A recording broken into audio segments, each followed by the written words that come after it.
Hello, everybody. Welcome to the BEXLIFE. That's my brand name. 11:11 a.m. Eastern daily video. I'm doing this every Monday through Friday. Sometimes we meditate together. Sometimes we have important conversations. A lot of times we laugh. Occasionally we cry. But every single day I am so excited and thrilled and privileged to be able to speak with you, connect with you, especially during these times of separation in this global pandemic. Ooh. Anyway, today we're going to be doing something a little bit different again. Hello, Christina. How are you? Hello in Belgium. What time is it there? We're going to be doing something a little bit different today. As many of you know, let me introduce myself. My goodness. My name is Rebekah Borucki. I am a mother of 5, a meditation guide, and an author of books for big and little readers. I have 4 books that are out now, another one coming out this summer for children. My first children's book is Zara's Big Messy Day That Turned Out Okay. And I'm going to be bringing you Zara's Big Messy Bedtime this summer. Here's a little cute stuffy you get when you sponsor a classroom on Kickstarter. The link is in the video description. And you can also get my books for free. If you don't have the funds to buy a book or sponsor right now, you can get my books for free by clicking on the link in the video description to join my private group and check out the welcome message. Today's a very special treat. It's a special treat.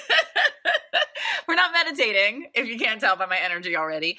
I am going to be reading the manuscript, because I don't have the book yet, the manuscript of Zara's Big Messy Bedtime. So you're going to hear the story ahead of time, but I guarantee that you are going to want to get it for your little ones, any little ones in your life, whether it's a niece or nephew, your students, your children.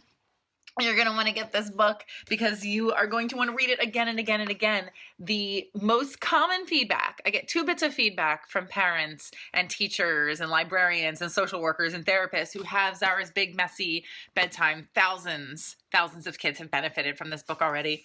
Is that I've turned their children into tiny therapists. So the children are learning the lesson from the book and then repeating it to their parents, their grown-ups, which is really, really cute and funny. I'm sorry and I'm not sorry, because it's a really, really great lesson that helps a lot of adults too. The parents have been saying that. And another bit of feedback is that they're reading it every day.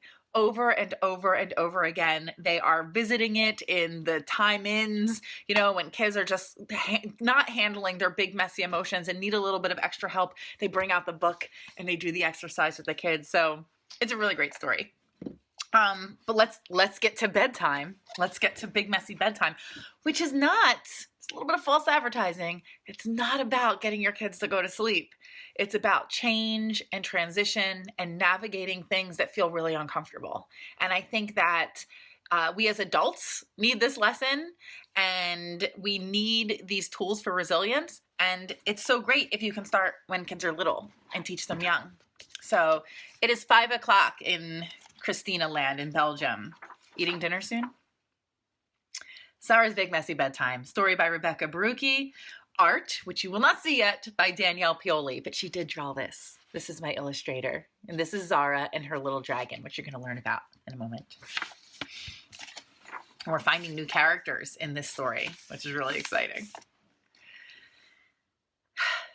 It was moving day, and everybody was pitching in to help. Well, everybody except Sam. Zara's little brother was up to his regular antics, but he wasn't annoying her so much on that particular day. Zara was too excited to feel bothered. Daddy was moving into a brand new apartment, and that meant Zara would have a bedroom of her own whenever she visited. She couldn't wait to move in.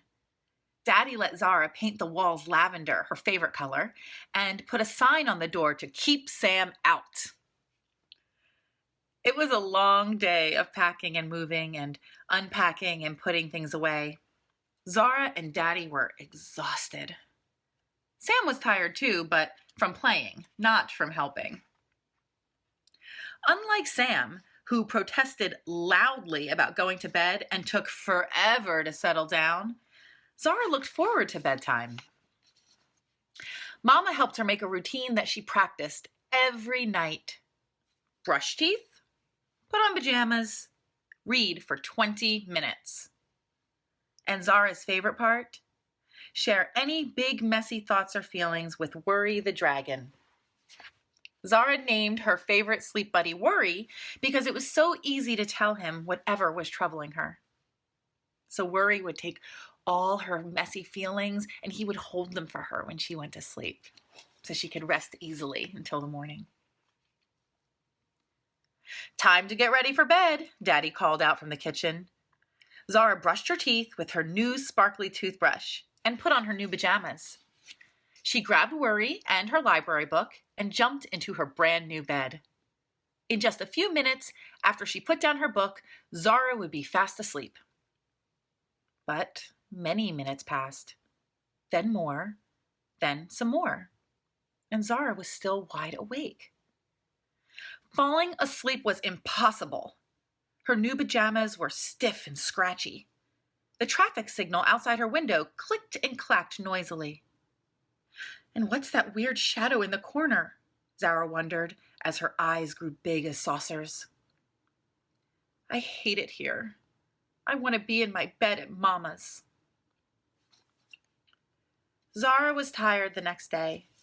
Everything Sam did seemed to pester her twice as much. And when the neighbor kids, Annie and Quentin, came over and asked Zara and Sam to play, Zara told them she wanted to stay inside instead. The second night at Daddy's was no different. Zara brushed her teeth, put on her pajamas, and went to bed with Worry and her library book. And just like the night before, Zara was miserable. Her scratchy pajamas, the clickety-clack of the traffic signal, and the shadowy shapes covering the walls all kept her wide awake. Zara talked to Worry, and that helped her feel a little bit better, but it would be a long time before she finally fell asleep. It was Sunday morning, and that meant soccer practice for Zara and Sam. Grandma was coming to watch, and Zara was happy about that.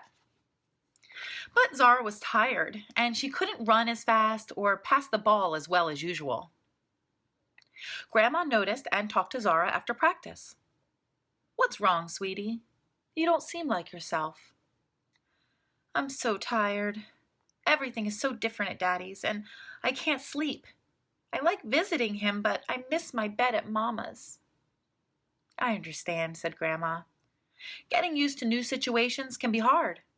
Some things like moving or going to a new school can be exciting, but they can also feel scary or uncomfortable.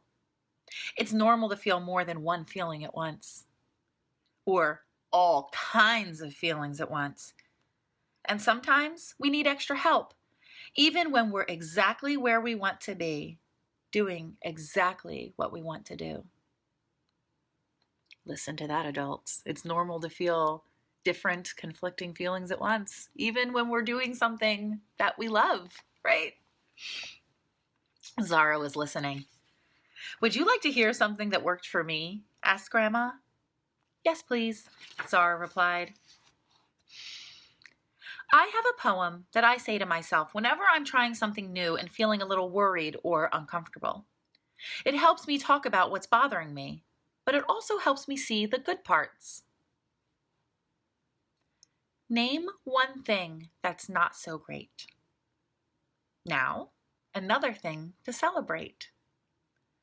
One part that has to be, and my favorite things to comfort me. Grandma helped Zara come up with answers for each part of the poem. Name one thing that's not so great. That was easy. Zara had a whole list. Itchy pajamas, noisy traffic signals, and scary shadows. Now, another thing to celebrate. Her new friends, Annie and Quentin, and a lavender bedroom of her own. One part that has to be, there's no way to get rid of that traffic signal. And my favorite things to comfort me. Zara and Grandma came up with a bunch of things that might help with the not-so-great stuff. Worry the dragon, soft pajamas from home, and a nightlight to deal with those pesky shadows. Zara was nervous about visiting Daddy the following weekend, but she also had her favorite things to comfort her packed in her overnight bag. She was happy to see Annie and Quentin playing outside when she arrived. And she was even happier to see her sign that told Sam to keep out. At bedtime, Zara followed her routine. She brushed her teeth with her new sparkly toothbrush. She put on her favorite pajamas that she brought from Mama's.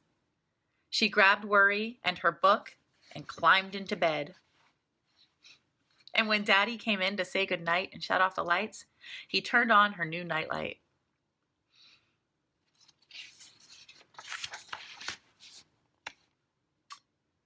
Zara repeated to herself, one thing that's not so great, another thing to celebrate, one part that has to be, my favorite things to comfort me. The traffic signal was still there, clickety-clacking outside her window, but everything else felt all right. I like it here, Zara thought as she let out a great big yawn and fell fast asleep. So there's notes at the end for the grandmas and the grandpas and the moms and the dads and the teachers and the librarians and the social workers and the teachers and everybody else who wants to use the story with their little ones. There's notes at the end for you. There's more about transitioning from big, wonderful things to hard things, or just regular things to big, overwhelming things. There's all that in there. And I hope that you enjoyed the story. I hope that you'll share it with your little ones. You can share this video with them and they can listen to me read the story, and you can talk about some big messy things that are going on in their own lives, some not so great stuff, some stuff to celebrate, some stuff that you can't change that just has to be, and then all the things that they can do to comfort themselves, all the things to comfort me, right? I'm reading this to you because it is part of a very special fundraising campaign on Kickstarter. I am trying with all my might to fill 100 classrooms in under-resourced school districts with books for every single student, students in need who really, really need these mental health tools. And we all know going through this that kids need more tools for managing their mental health more than ever. I mean, they need them on the regular in this big, stressful, overwhelming world, but they really, really, really need them now. So if you could support that Kickstarter campaign, you can buy Zara's Big Messy Day. If you do that, message me. I'll send it out to you right away so you don't have to wait. You can buy a group of books, the Big Messy Day and Big Messy Bedtime, that's on pre-order. You can sponsor a half classroom or a whole classroom. There's so many ways to support the campaign, but every single level of support equals free books for kids in need. Free books. I go into the schools, I read to them, I bring them other resources and tools, I give them assemblies. It's really the most magical experience for me, and I know it's great for the kids too, and you can be part of that. It is direct giving. Every single penny that goes to sponsoring a classroom goes to sponsoring a classroom. None of that is mine. I volunteer my time. So please check out the link in the video description, bigmessybooks.com. Please share this with your friends. Tag this with every single person you know that has a little one in their life, and that's every single person you know. So tag it, share, contribute anything that you can, but as much as you can. And I appreciate you. I love you. Thank you for sticking around, and thank you in advance for all of your support. Thank you to all of you who have already supported and have been here for years and years and years watching this journey. I love you. I love you. I love you. And from the bottom of my heart, the deepest well of gratitude that I can draw from, I thank you, thank you, thank you. And I will see you tomorrow. Yeah, tomorrow's Friday, so I'll be here. Okay, bye-bye.